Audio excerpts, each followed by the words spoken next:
Disgraced former lawyer Michael Avenatti recently suffered a humiliating defeat from an appellate court as he tried to get his prison sentence overturned. Avenatti is he's going to be spending a long time behind bars for a variety of different reasons. And this is the guy who the media once hyped and Democrats embraced. Oh, this is our future. This guy, do you remember that? I mean, running for president. Don't you remember? My God, we did a show on him. And we got all of this fan mail about Avenatti, how he's the bright new future of the Democratic Party. It's hero worship. Yeah.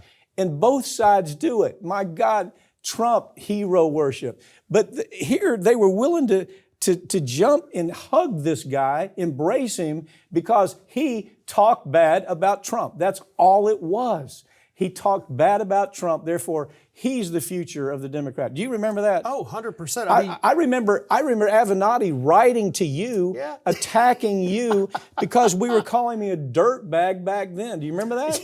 I mean, before any of this happened, we had inside information that was already showing that he was ripping off clients. He was committing fraud with his clients, because this is our business. We knew what a dirtbag he was, so we started doing the dirtbag stories. And our people started writing comments to us like, how dare you? This is the future of the Democratic Party. Do you remember that, or is that just my imagination? I remember all of it. I frequently actually go back and look at that message that he sent me, because it is so just absolutely insane. Did he threaten to sue you? Or sue me, sue you, sue all of us? It was a lot of, how dare you call yourself a lawyer, which I don't, because I'm not, but it was just so vile and crazy. Yeah. And that was, one of the real first impressions of this guy. That was before we knew about all of the fraud he was committing. And again, there was like a year and a half span. You couldn't turn on MSNBC or CNN without seeing his big dumb face. God, he'd be up there with Rachel Maddow, Rachel, who I used to do a program with for a long time, acting like this is the bright new future. During a time when we had his picture up here, calling him a dirtbag punk, because we knew what he was really about. Well, and what's funny is, he was the guy. He was going to be the next leader of the Democratic Party. And then when he fell from grace, everybody said, okay, well, it's going to be Cuomo next. Yeah. So maybe stop moving on so quick, because it's not working out so well. It's hero worship, isn't it? I mean, anybody who stands up to Trump. Do you understand it? Do you the whole hero worship? Because I as hard as I try, I can't. I guess my basis to say, maybe it happens because we expect so little, don't we? We do. We really do. Because all it took was this guy saying, hey, I'm taking Trump to court. And everybody said, well, we love you. He was stealing millions from his clients.